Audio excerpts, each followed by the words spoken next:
Good morning, REC Nation. Welcome to the Brunch with REC. I'm going to give everyone a few minutes before I introduce this handsome guy I have right beside me here, Mr. James Rakundo. For everyone tuning in, my name is Tyler. I am one of our real estate coaches here at REC Canada, and my segment of the Brunch with REC, which I do once a month, is called Real Stories from Real Investors.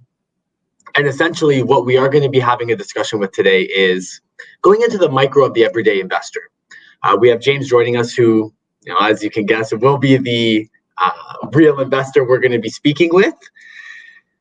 But essentially, we're going to learn more about, what's James's big why of investing? Why did he get into investing? Why is he, scaling the way that he is and growing the way that he is in his portfolio, as well as some of the successes and challenges that we had. James, thank you for joining us. Thanks for having me, Tyler. How you doing? Not too bad at all. We saw each other a few weeks ago, and I think I'm still coming down from the massive summit that you and I both were a part of, and it was a lot of energy given, a lot of energy received, and we had a lot of work at our office after the summit. How'd you find it? Yeah, it was great, man. Just having that many people in one place, especially coming out of lockdowns, it was one of those get surreal moments where you're meeting people in person. You get a sense of you kind of already know them, but you've actually never met in person before. Yeah. So it kind of throws you off, but essentially you get to you feel like you already know the person. But it was good, man. It was just an amazing, great time out there. Yeah, I actually had the exact same experience. There are REC insiders now that have been part of our world for coming up to 2 to 3 years. I've personally had at least 20 conversations with them, and then finally, running into them, I ran into Elaine and Dave, which are two REC insiders and Key Spot members, in the shuttle from the parking lot to the hotel, because the parking lot was full at the hotel, so we all had to park at another parking lot. I took a shuttle in, and this was on the Thursday of the summit, and these are two insiders that I've spoken with so many times, and I finally got to meet them in person, and that was before the summit started. So it was a great experience. It was nice to get back.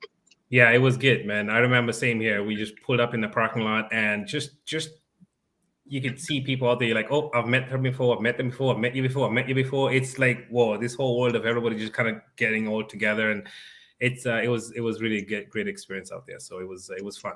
I think we needed it for sure. Like the virtual ones are great, but having the in-person aspect of it was nice, right? Because you have these conversations that you wouldn't necessarily have like on a Zoom call, like or a StreamYard call, what you and I are having.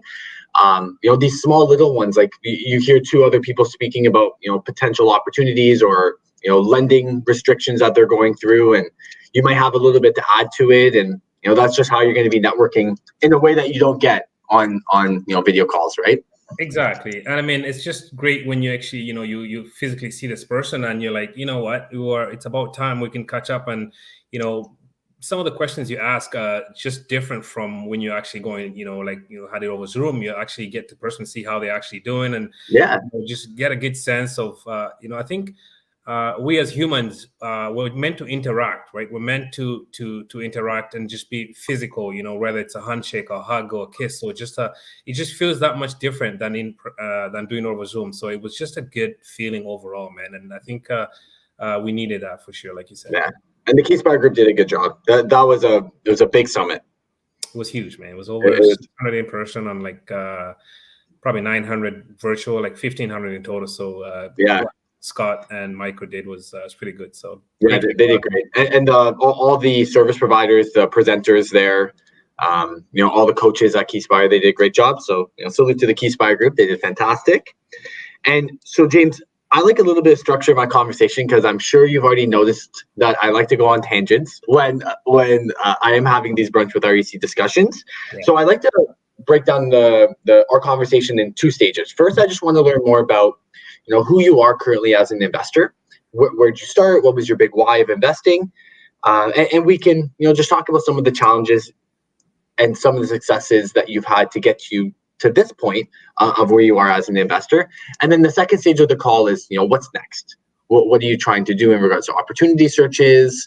What types of markets you're looking into? everything that comes with, your next acquisitions or your next building blocks that you're laying down. So in regards to you as an investor, James, why was it that you saw, real estate as that desirable investment outlet?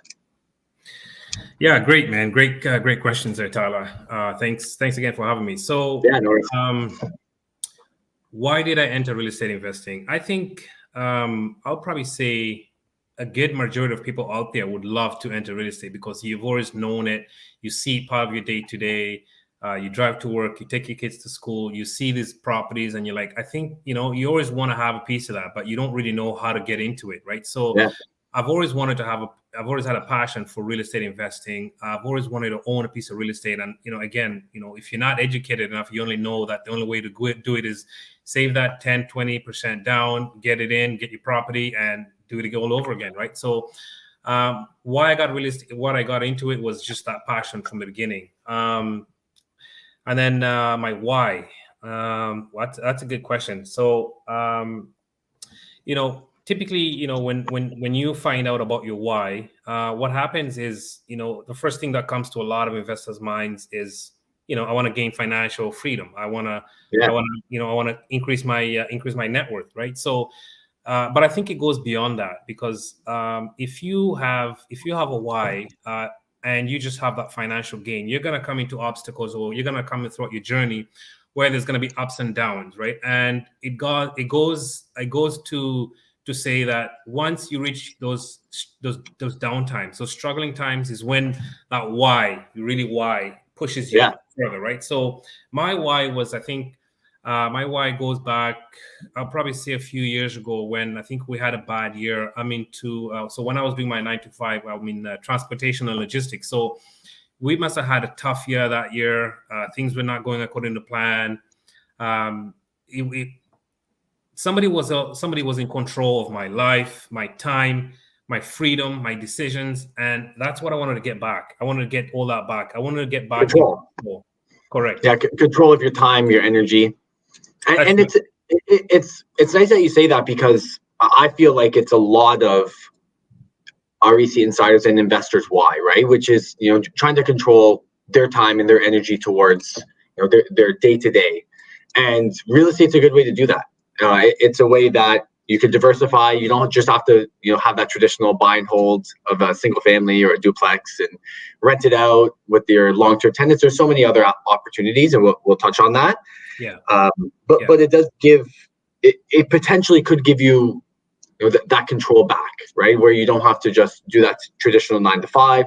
You can, slowly transition out of that stage of your life and go towards more managing your portfolio or doing larger joint ventures or equity plays. And it's nice. It gives you the freedom, potential freedom too.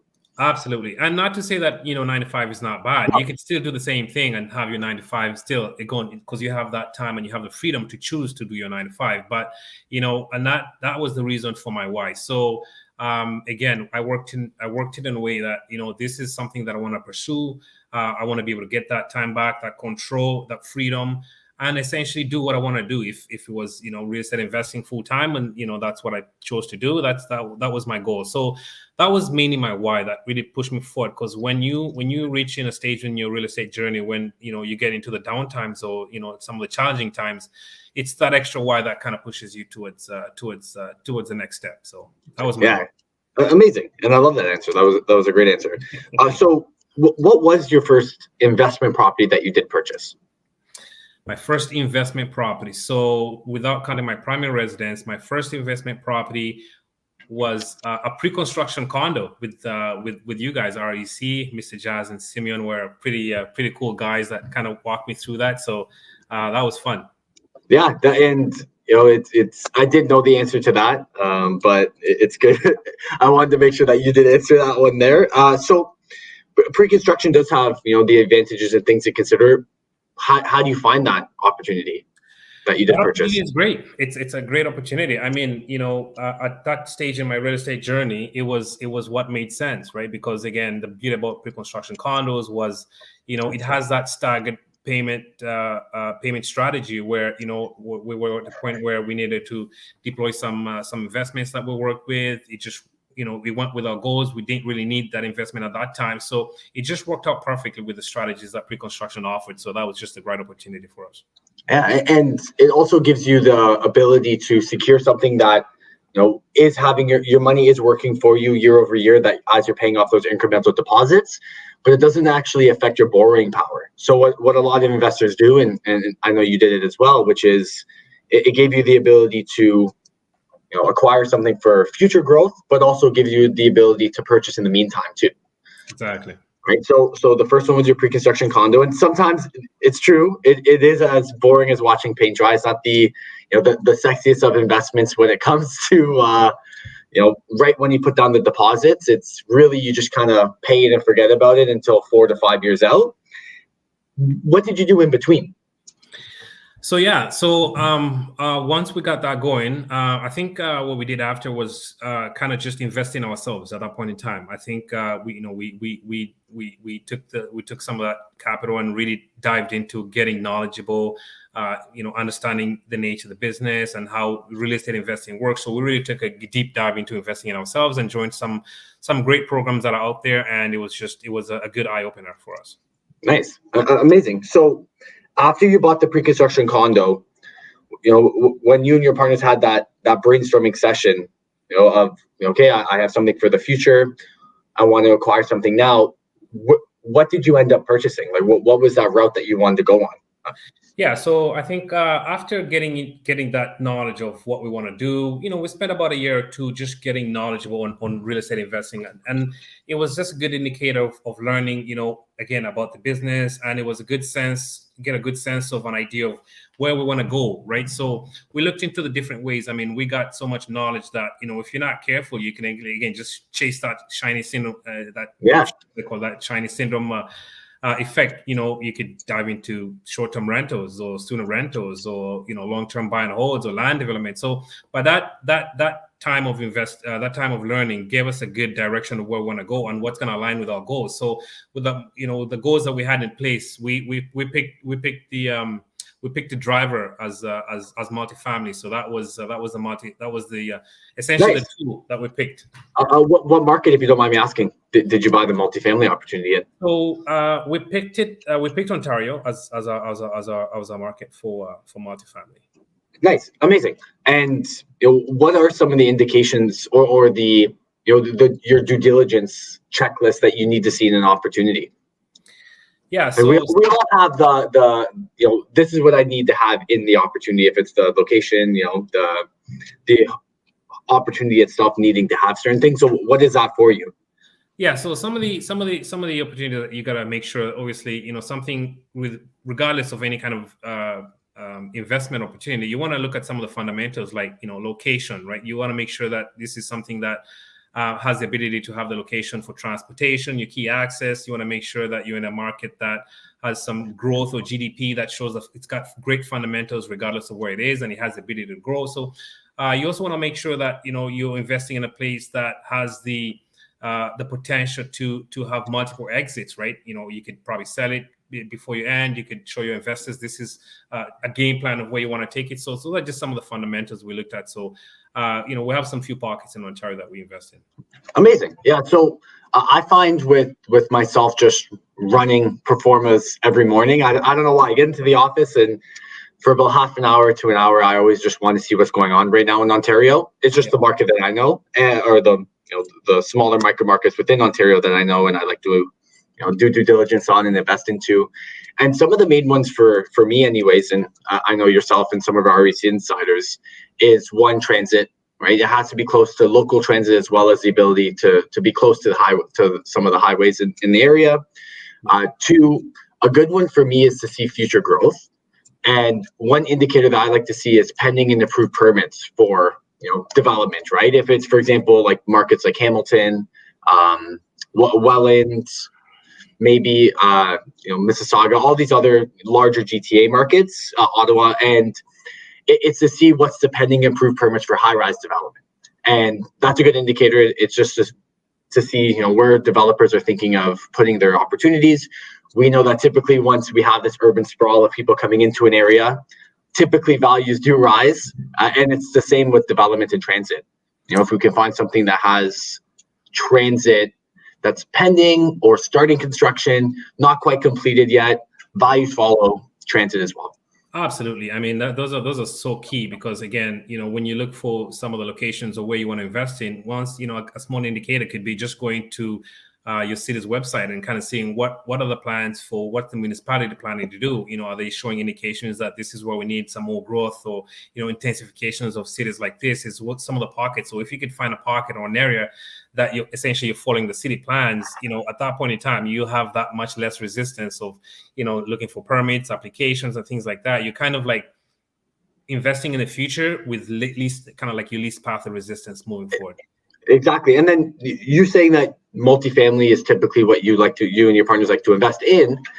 Kind of walk us through the process of trying to find that right opportunity, because sometimes I find, especially with multifamily, sometimes finding the diamond in the rough, as they say. So, come from, trying to find the right opportunity. Let's say we book an appointment to go and see a few multifamily opportunities. What's the process? What do you look for in that specific, property itself? Yeah, so I mean, a process goes beyond just looking for what you're looking for in a property, right? I think it kind of starts from the beginning of where you have great relationships with realtors. I'll go back and say, something I like to do is I like to do a lot of walkthroughs of different properties, regardless of whether they're making sense or not. So what that does, it gives me a closer relationship with agents that I'm working with, right? So what's going to happen is, once that agent gets a pocket listing, now at that point in time, you get that bit of an exclusivity list where you're getting access to some of the properties that haven't hit the market. Now, those are the ones essentially you just filtered out so much before it kind of hits the MLS. Now you get to see some of the pocket listings. Those are the ones you kind of get to filter down and see, okay, now, is this a property that I can look and see some of my returns seems to be like, at least a 5% cash on cash. Is this something that has the fundamentals to give me approximately maybe a good 20% return on my investment? So those are some of the fundamentals. But I think just going out and searching on a vast criteria, you can still find it, but it's just gonna be that much more work. So once you get these pocket listings from an agent, now you can look into properties that say, okay, once I put in X, is my Y gonna be that much further ahead? Or if I put in X in the meantime, does it have potential?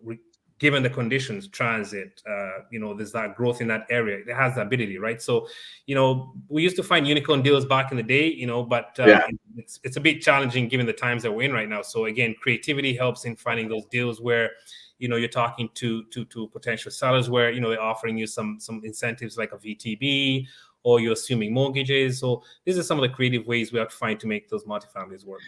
And with the shift in market right now, because I have my 2 cents on the multifamily side of it, but it's good to hear from you because, you're boots to the ground, you're looking at opportunities and acquiring them. Are you noticing some more of these, creative opportunities presenting themselves right now in that multifamily sector? Absolutely, Darlene. It's absolutely open right now. You could look back the last couple of years, this sounds like a VTB. This is essentially a vendor take back where the seller helps you finance. These were unheard of, a couple of years ago, right? So yeah. In 2017, you could just put a listing up, James. That's right. Yeah. So now I think sellers are going to realize, in order to move my property, I have to be a little bit more creative as well. So I attended a conference. This was something that was I think attended by some of the bigger, the bigger players, the REITs and all these bigger, the bigger players, I say, in the game. And the conference, I think in economic side of things, they talked about how sellers are going to be open to essentially, offering some of these incentives, and how it's going to be a lot more common. Again, due diligence periods are going to be that much longer. Back, a few years ago, you get 30 days, you'll be happy with your due diligence. But now, you're pushing. Even they had offers of no conditions, right? So now the you can tie things up. Exactly. Now the tables are turned, and essentially now we're going to see that much more creativity from the sellers. What I've noticed in larger markets is that the multifamily sector is starting to change a little bit now with the last rate increase, but typically a lot of the listings itself kind of dried up. A lot of investors or people who own multifamily, they're in a different ballpark. They're able to hold and withstand turbulence. a lot more than your traditional residential investor who buys, single family homes and duplexes. And I find that the listings now that are, people who are trying to sell are ones that, are open to these creative, types of options, right? Like the vendor take back, tying it up for 45 days to 2 months. And they're ones that need to sell. But, a lot of actual supply itself has dried up, I found, for multifamily. No, it certainly has. It's, again, given the interest rates that are happening now, you're going to see, some of the sellers coming into points where, maybe the mortgage is up for renewal now. Look at the rates that we're having right now. Some of them is going to be great opportunities where sellers are going to be in a position where they have to sell, not necessarily want to sell. So I think, those opportunities are probably going to come in the next, 12 to 18 months or so. But in terms of inventory, there's not much happening. And there's that bit of a spread right now between, maybe some of the sellers who still think they can get that asking price that they're asking for, but it will take time. Just there's that bit of a lag, right? So it's where you kind of want to prepare yourself for opportunities that are coming up. Yeah. And on the other side, with values, are you finding multifamily, before I have my next point, maybe let's confirm, are you finding the values of multifamily opportunities drop a bit, like purchase price wise? Yeah, so they haven't dropped that much in value. Yeah, I've noticed that either. It's a different type of investment, right? They look at more of the return instead of the potential. Yeah, so not necessarily the potential, but with multifamily, it's all about the numbers, right? You could have two similar buildings that exactly the same from the exterior, but when you look at what the revenues and the financials are, two different numbers altogether. So it all comes down to the numbers with the multifamily. Yeah, exactly. And I found that values have dropped a little bit, but not as much as the residential market, where we're seeing like 20% drops. Right. But there are some potential, right? And you said I wrote off-market deals because that's a hot topic for a lot of investors. They want to make sure, a lot of investors want to see the opportunity before the general public, which obviously it makes sense. Is that what you truly, or is that what you solely like to go into, or opportunities that are off-market?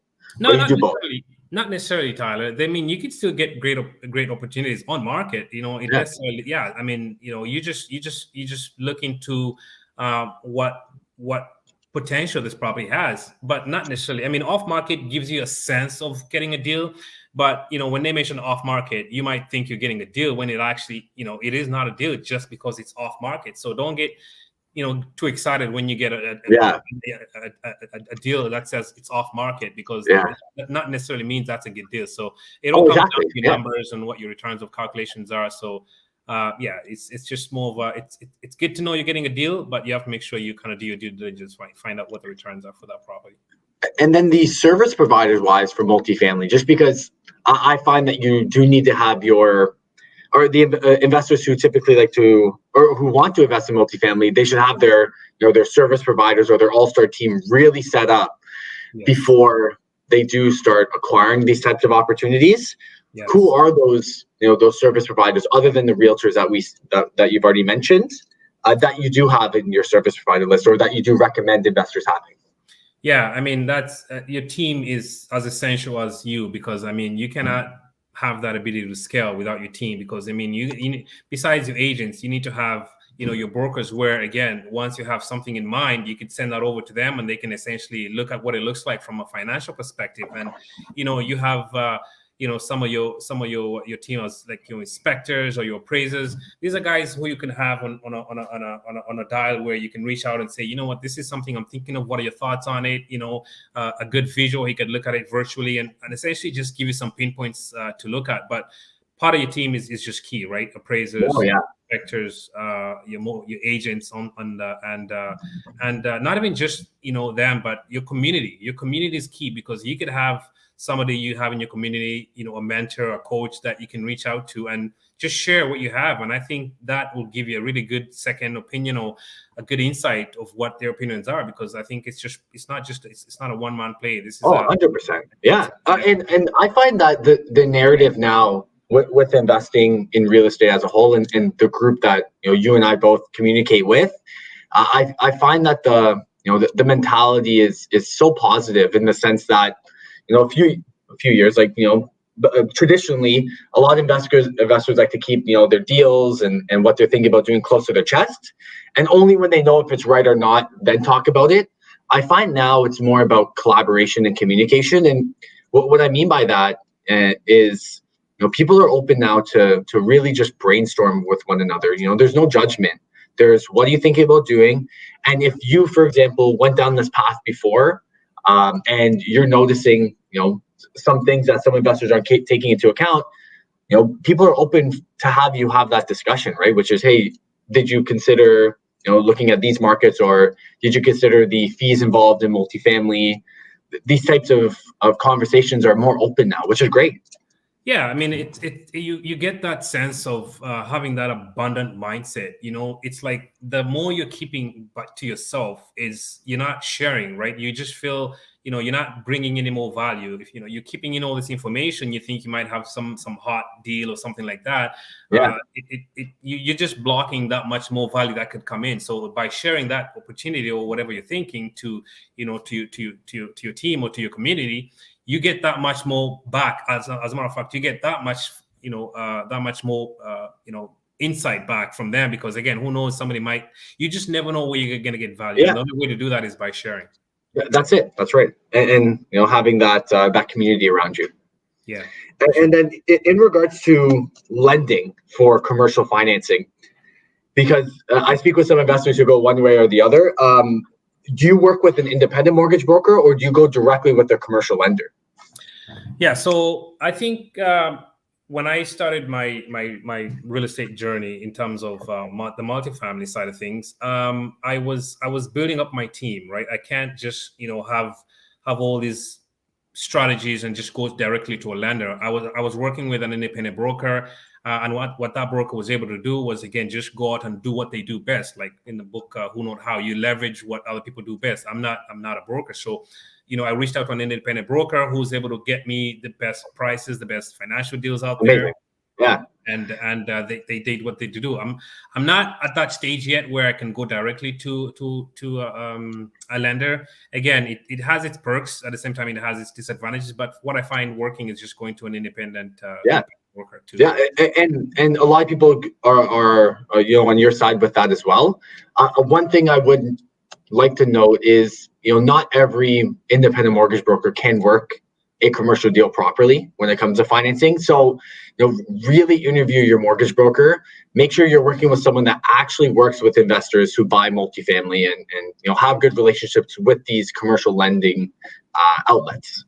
Yeah, absolutely. And also when you get the opportunity to somebody reaches out to you as an independent broker, you can also have the ability to ask them the same questions. What kind of deals have you worked in the past? It's not a one way, it's gotta be a two-way way asking the same questions. And if you feel comfortable and you can relate to what they're doing, and it's just gotta work, man. You gotta have that relationship with them. And I think it'll just be fun, man. There's no need to 100%. It's gotta be fun, and you can't be, too uptight about it. It's gotta be fun, relatable, reach out at any time, and that's the relationship you have to have with them. And I think working with, especially on the mortgage side, same with the real estate side, like working with realtors, but on the mortgage side, more importantly, it's someone who sees the end picture.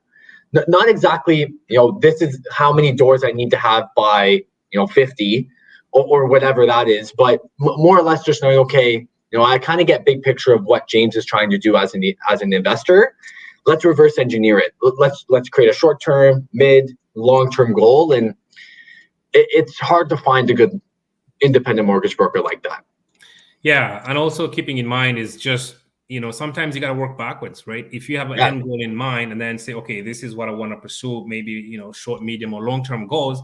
Let's see how we can work backwards and say, if my goal this year is to get, maybe a 4-plex or a 6-plex or a 10-plex this year, what are the steps I'm taking to achieve that, right? What's my mortgage broker gonna bring me so that I can be able to achieve those goals, right? So you just gotta work backwards sometimes. Yeah, and don't just care about the next purchase, right? You care about big picture, just so you don't hit that that financing wall, or at least push when you hit that financing wall, as long down the road as you can, right? That's right.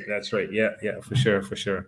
So I know multifamily is a big sector that you're looking in specifically, and you've kind of touched on why, right? Which is, you get a little bit more potential for cash flow. You have more control over some of that active appreciation that you can do, obviously with turnover.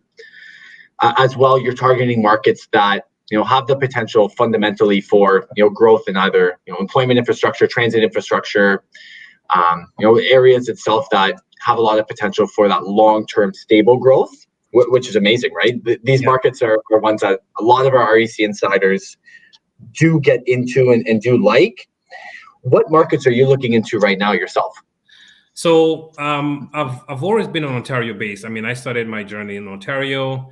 I looked at some of the different markets. I remember when we had a boom that was happening out east. That was something I looked into, but given the teams that I had, everything was based in Ontario. I mean, you could still build a team, anywhere across Canada, or even anywhere around the world, as long as everything just makes sense and the numbers make sense. But I think ideally I've just maybe stuck with Ontario because I feel it's something that, again, I can offer my investors my strength and what I can do down here in Ontario. So, I mean, it has its challenges, given cost of entry.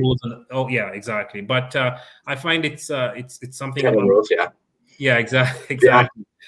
It's something I'm able to give the best that I can to myself and to potential investors. Oh, for sure. And you have to know the markets that you're investing in, right? And even if it's, do you manage the properties yourself, or do you have property managers? No, we have property managers. Oh, amazing. Nice. And how was the screening of property managers? How'd you find that process? That was a challenge, man. Again, we went out through a few companies just to make sure that, to see, again, reputation, to see what they do, and making sure that, these are guys that we can trust, because again, you don't want to do your work and then next thing you hired somebody that's not able to do their kind of thing. But it was a bit of a process, screening, just like anything else. But for sure. able to find the right ones. I find property managers is a hard one to screen before. Like, obviously you can have the questions, right? Like, how many doors do they currently manage, and what's their fee structure? What does that include? But the real work is when you really need a good property manager, right? And the only way to know if someone's good or not, honestly, is going through these some of these potential challenging times, like, for example, lack of rent payment, or a water pipe burst at 3 o'clock in the morning, and like these types of challenges. And I find, anyways, from the concierge division is, do the due diligence and ask the right questions. But at the end of the day, you're going to have a little bit of trust, being okay with giving away a little bit of control. Yes. Which is, it's hard for me. So I imagine it's hard for a lot of investors as well. And then rolling with it. If something doesn't go right, have those open conversations and trial and error, right? Yeah, and it comes down to relationships, man. You got to have a good relationship with them, because again, you can't, even if you hire up the best property management team, there's some mistakes that can happen, but it comes down to having a good relationship with them. If they're able to say, this is what happened because of ABC, it happens, right? You're able to find that pivot, that point where you can say, okay, this is, these are the steps forward that we're going to do to make sure this doesn't happen again. But you can't be too in necessarily one side and figure, you know what, you got the best. I don't expect any mistakes. You just got to roll with it, man, because in real estate, things might not go as planned, and you just got to be able to pivot, right? There's always turbulence. It doesn't matter what type of asset class you invest into, right? Even like passive opportunities, like those REIT style investments, as you said, like, or more like the private lending opportunities. Some of the turbulence there is that your money's tied up longer than you expected. And it is what it is, right? It's the nature of the beast. Cost, delays, supply, things happen, right? You just gotta have that relationship with them. Yeah, that's right. And in regards to what's next, and what we do for everyone listening, James does have a few slides of what he's doing next. So, James, what are you doing next as an investment? Like, what are the next building blocks that you're trying to lay right now? So, yeah, that's a good question, Tyler. So again, it's all about growth, right? I'm looking into spaces where I can grow, provide value, and I think ultimately it's giving back, right? Because I know I've been in a position where when I started my journey, I wanted to learn. I was a sponge, just jumping, just absorbing as much as possible. So when you reach a certain stage where you have the ability to give back or even just share your journey, man, that's something I love to do. I love talking about And it. you're doing a great job. Thank you. And just give back, man, because I know that feeling when you're trying to absorb and learn as much as possible. So anything I could share, I'm always willing to do that. So what am I doing next? I'm growing. I'm looking for opportunities again in Ontario that are able to provide value to any potential investors.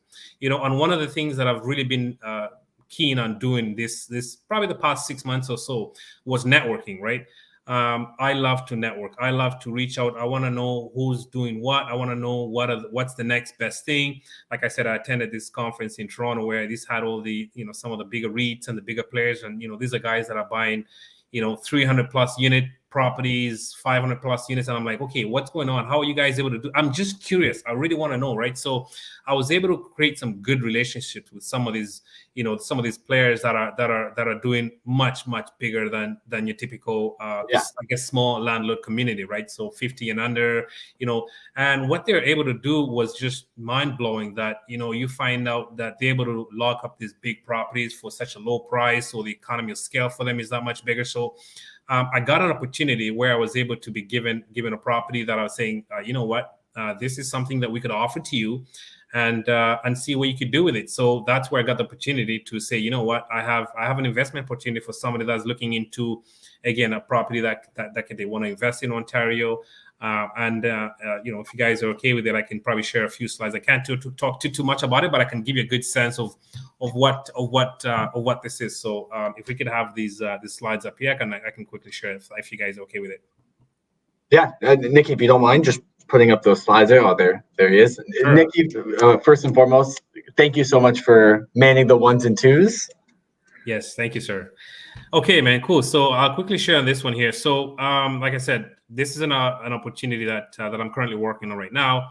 It's 54 units. It's in Ottawa. It's smack downtown Ottawa. Those that don't know Ottawa, obviously, it's a primary market. Capital of the country, but great city, my hometown that I'm in right now. So, why I invest in Ottawa? Again, this is a property that, again, it's fast-growing municipality in Canada. I think over the last 7 years or so, we increased by about 9%. We had that 1 million mark. We had passed that 1 million mark, and we're anticipating it to be over 46% by 2046. What does that mean? Again, it's just that much more of a demand coming to Ottawa. It's got great residents and students that come into the city. So one of the reasons why investing in Ottawa would be great is the household medium in this city is at the highest right now. It's home to some amazing institutions, education, like Ottawa University, Carleton University, some great education institutions. Booming sector. Ottawa is just an amazing city. It's got some great attractions from the North American, regarding some of the high tech companies that are coming down here. A quality of tenants that we have in Ottawa, again, given like any other community, we have some great neighborhoods that have some really good quality tenants, just like where this property is, and some fundamentals that we have in Ottawa. We got the LRT that's down happening here in Ottawa.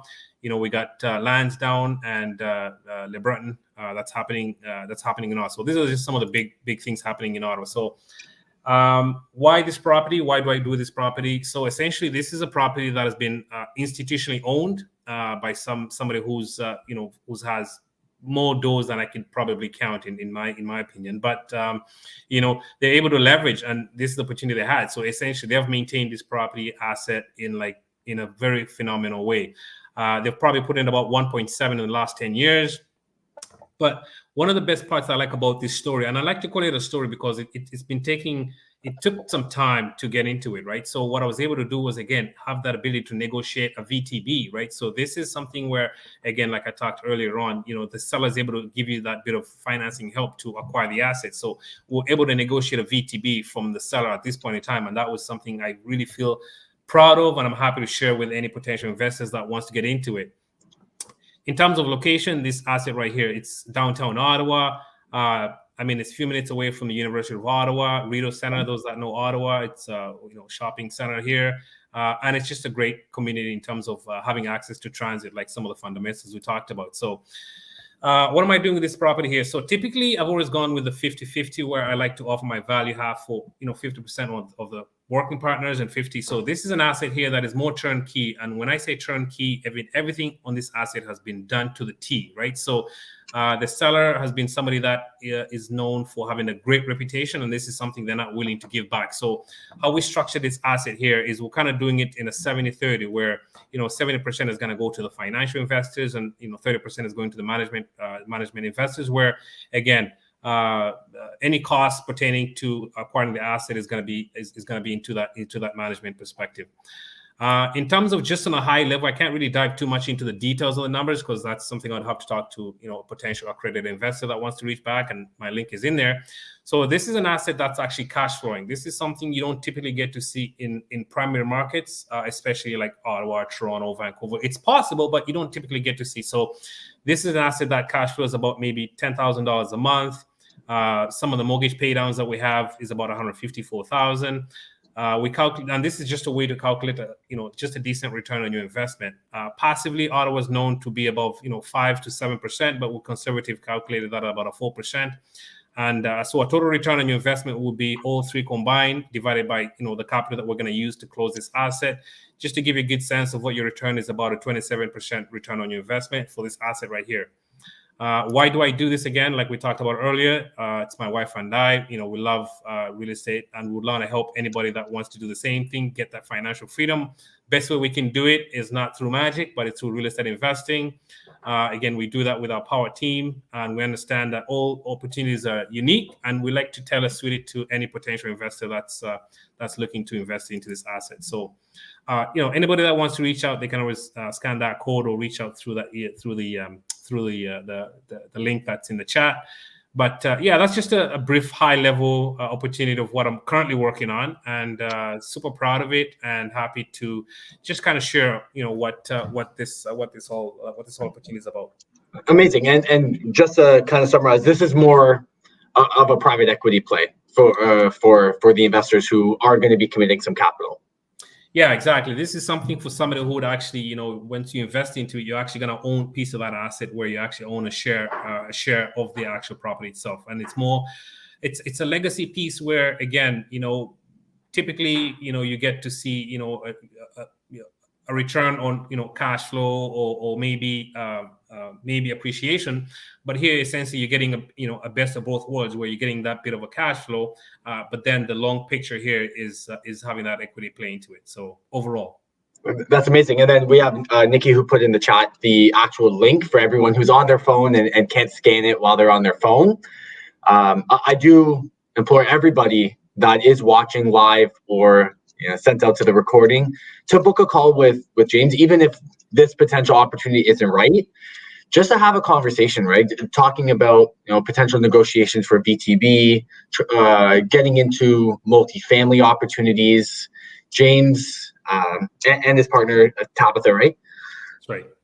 Wealth of knowledge, right? And I think that having these conversations and getting reps in for all of the REC insiders listening, no matter where they are or where you are in your investment path, is how we can all learn from each other. And this opportunity itself is one that has some potential if you're looking to do a more passive play, but also own a physical asset. Yeah, I mean, again, it's just something, regardless of when anybody invests into this thing, I just love to share and talk about what I've learned, and again, what I see coming up in the future. I'm always attending events. I'm seeing what's the next best thing. Some of these players, again, that I see in the bigger environment that we're in, is just to see what are their plans going forward. What are they going to do next? The environment space that we're in right now. This is an opportunity where I feel, this was somebody that locked in. I'll just quickly share a little bit about this opportunity right here. Yeah. This is an asset here that the seller locked in a low interest rate, right? So this is something that we're assuming. We're assuming a low interest rate of about 1.7%. So that's something that I can offer to my investors, and this is something locked in for the next 7 years, right? So, given the environment space that we're in right now, it's it's not as low as we could as it was back in the day. So this is a peace of mind where I'm offering an opportunity with somebody for the next 7 years. We don't have to worry about too much what the environment, the interest rate environment is. Yeah. And then at the end of the day, we have 7 years to see what plays out of it. They say 2 or 3 years or whatever. We have that much of a buffer, given the long amortization we have. That's why we're able to cash flow with this asset right here. And it's more of a long-term play because, again, who knows what's going to happen? Because, I've always entered into multifamily space in more of a strategy where I come in and I do some I do some renovations, actively appreciate the asset here. But there's not much I can offer. I don't want to take too much credit on what has been done to the property because essentially the seller has been doing that. But just the opportunity for them to move forward with it, taking advantage of what we're having in the current environment, man, this is just something I'm happy to pass along to somebody that's interested into it. And for myself, I don't keep my finger on the pulse as closely to Ottawa as maybe I should. But what's going on development-wise downtown Ottawa? There's a lot happening, man. Like I mentioned earlier, we have the LRT that is really being, again, spreading up that access to transit. Not as big as Toronto, but again, we just, have that growth happening. We have some great fundamentals where we have these big major companies. We have a big ZB project happening just on Le Breton Flats, where I think they're developing the new Ottawa Senators stadium. Oh, nice. It's going to be the Ottawa Hockey Stadium. That's right downtown. So those are some of the big things happening in Ottawa, and just the growth, man. Ottawa is growing. I think, we probably grew 8.9. I think GTA Toronto probably grew by about 2.3 last year, but Ottawa grew about 8%. That gives you a good perspective of where we are. I mean, we're nowhere close to the numbers having the GTA. Not to say GTA is bad. It's just in terms of growth. Different, right? It's just growth. Yeah, we're a much smaller city, but I think we have that much fundamentals to grow to be, a bigger city. Oh, for sure. And one thing I do know is the employment infrastructure is great in Ottawa, right? So it's something that you should look in. I know I've already talked about it, but when you're screening and finding the right opportunity, yes. One big thing is, tenant profile and employment infrastructure. Yeah, and the tenant profile here, especially towards the core of downtown Ottawa, there's a lot of government officials that work here, given the capital, a lot of employees. So it's such a stable market in terms of the economy, the tenant profiles, the people that have the ability to rent downtown. So those are some of the fundamentals that we like about Ottawa. Yeah, it's very exciting, right, to see some of these markets transition into a primary. I mean, Ottawa's already there, but just you yourself live there, right? So seeing the growth firsthand and also taking advantage of it is great. Absolutely. Yeah.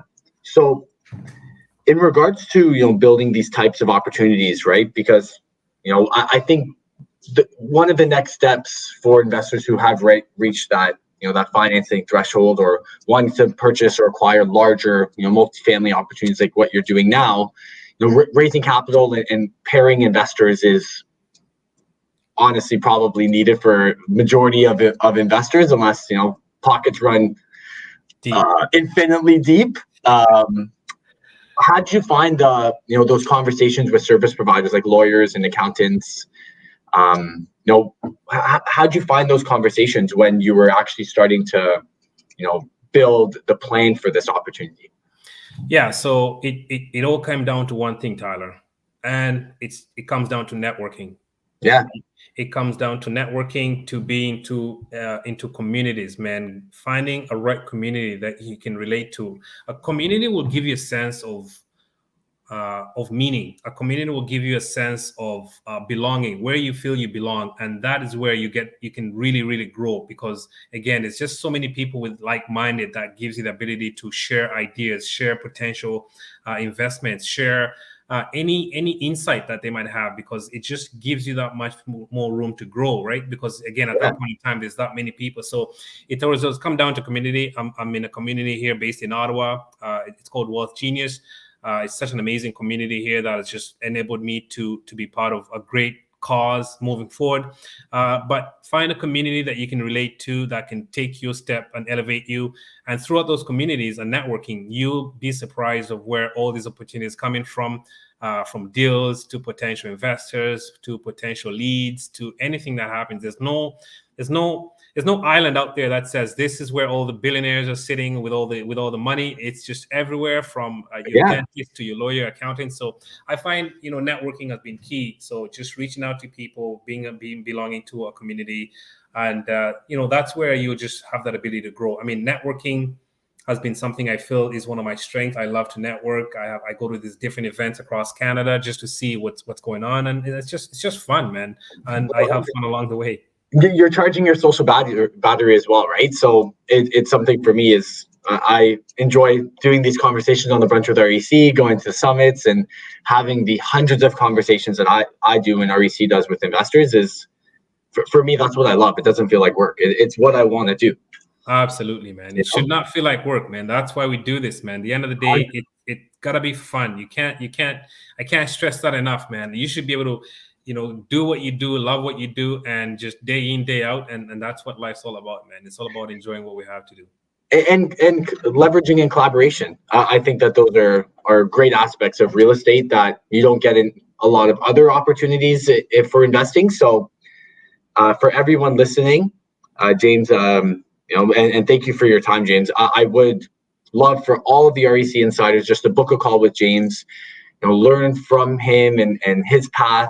Talk about the opportunity, obviously, as well, and just add somebody else to your service provider list, because you never know where these conversations go. It's chat. Love to chat. Yeah, we have the year is almost. We're starting to wean into the later stages of the year, and at REC, we have, I think, one more investors marketplace coming. I think we're going to be doing one more. I think Jazz and Simeon and the team are just confirming the opportunities and the discussion pieces. So for everyone listening, keep an eye out for our emails. But other than that, it's more, just having conversations with investors and building the building blocks or laying the building blocks for 2023. What do you have on your agenda for the rest of the year, James? What do I have my agenda for the rest of the year? That's a very good question, Tyler. So what I have planned, I have no idea, because sky's not the limit. 100. I just go with the flow. We'll see what opportunities present themselves. Keep growing, keep learning, keep having fun. And when the opportunity presents itself and it makes sense, we'll take it down, right? So I can't say I have X amount of goals to target, but I'm just open to whatever the load and the offer comes the opportunity rather comes in place. And you know what? If it doesn't, then so be it, man. Let's just enjoy day by day, and that's key, man. That's what I have. That's what I have planned. Well, one advantage is that you're taking action right now, right? So you're taking advantage of a market that's currently in some turbulence, and you're going through reps, like what we said with the multifamily, just going and seeing opportunities, connecting with the local realtors and mortgage brokers. So that's great, James. I'm so happy to see from when you bought that pre-construction condo with us to where you are now. It seems like it hasn't been that long. So it's you are every single day living what I think all of us as investors want to do, which is putting your head down, learning and grinding and working. And I'm so happy and proud to see the growth that you and your partners are going through right now, which is amazing. Appreciate it, Tyler. Thank you. It's very encouraging, honestly. It really is. Thanks, man. I appreciate you, man. And I'd love to come back and give a good cup of coffee to Jazz and Simeon and the rest of the team, just to see, because it's been a while. I always come to Toronto, but I want to get time to come in and see what's new and exciting, because I'm always following what you guys have going. Oh, yeah. So super happy to come up and catch up and just network, man. See what's going on. We're in the office Monday through Friday, so you come by anytime. Shots at Domino's. Yes, as you know. And we'll do, buddy. We just actually finished midway this year a renovation, so brand new. You've been to our office before, I'm pretty sure, right? Oh yeah. So we're not in the same spot anymore. We moved, and we're kind of loud, especially Jazz and myself. We walk around a lot when we talk on the phones. So we've moved to the back of the office now, and we've got a little bit more space, but it's private. we have a door separating us from all of the other agents, and Yeah, I think they did that because we're loud, but come by. It's a great spot. And what I'm hoping to do, and for everyone listening, maybe talk to Jazz about this, if anyone connects with Jazz shortly. The World Cup's coming up for soccer, and I would love to watch because of the time zones.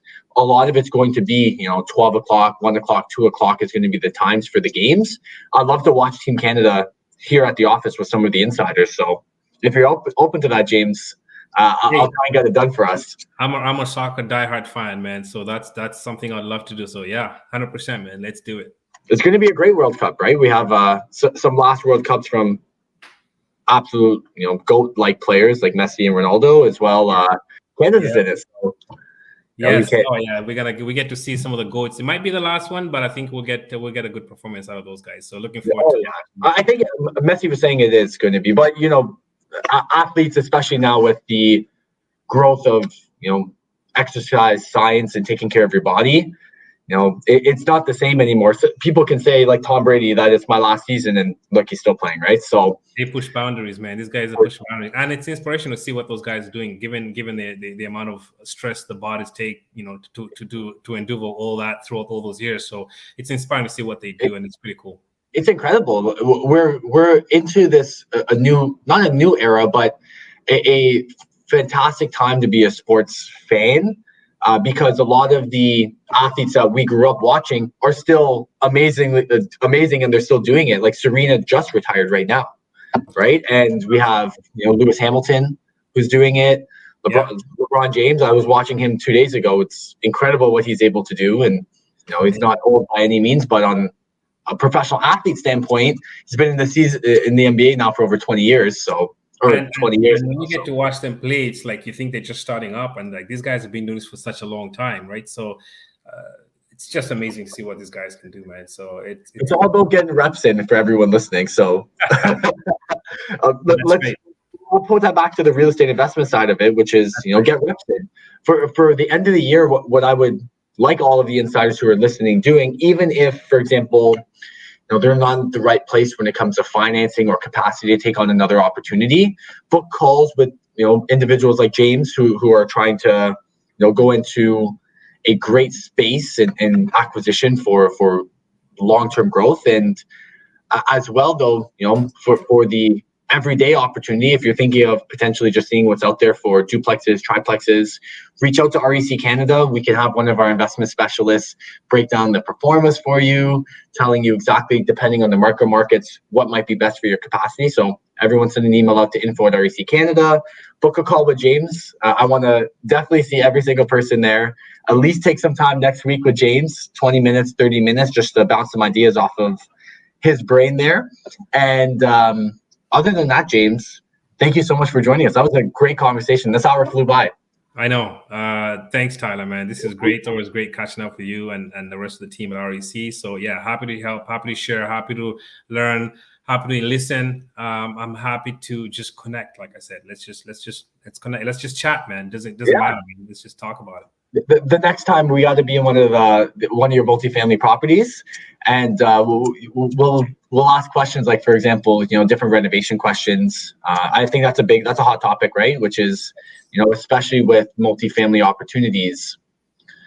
Yeah, a lot of grandfathered in tenants, so some of these units do need some where they have had some wear and tear, and they need some love when it comes to upkeep and renovations. We could talk about what you're doing there, or what you recommend, potentially not doing per se. And it's great to hear from someone boots to the ground again who's doing it. So thank you so much. Yeah, absolutely. Would love to share some of the ways we tackle all those obstacles in the multifamily space, so we got a good sense of the general picture. But if you want to dive deeper into the nuts and bolts and 2x4s and all that kind of jazz, we'll can get into it as well for another conversation. But happy to connect with them. That's what Real Stories from Real Investors is all about. Go into the micro of the everyday investor, and I think that's what the Brunch with REC has done really well, which is Jazz and Simi go into the macro. They hear from different service providers and talk about high level forecasting the market, what they're currently noticing, different opportunities that they're looking at, and then what I do and what we're doing right here is go into the everyday investor, right? The real stories from real investors. So James, thank you so much for joining us today. Thanks For everyone listening and tuning in, thank you for having your Saturday morning with myself, with REC Canada, with James. We truly do appreciate it. Again, I know I sound like a broken record. Book a call with James just to see what him and his team might be able to do in regards to some of these passive opportunities for you, and to help you grow in that side of things. Other than that, for everyone listening, Jazz and Simeon will be back on not next Saturday, but the following. So enjoy the conversation. I don't know if it's going to be as good as mine and yours, James, but I'm sure they'll have a lot to talk about because of the end of the year. We set the bar high, man. I don't think so, man. Next one maybe we'll set it higher, but we'll see. It's good to have them sweat a little bit anyway, so that's fine. Definitely, we got to give them a challenge, man. They can't take over. We'll give them a challenge. So, but great to be on here, Tyler. Thanks again, and thanks to the team at REC for help just showcasing me, and I look forward to more of these, man, and seeing what's next in the upcoming future. So thanks for having me, buddy. That's right. There's many conversations to be had. Thank you, everyone. And James, again, congratulations. Thanks so much for joining us. Thank you, sir. Okay. Bye, everyone.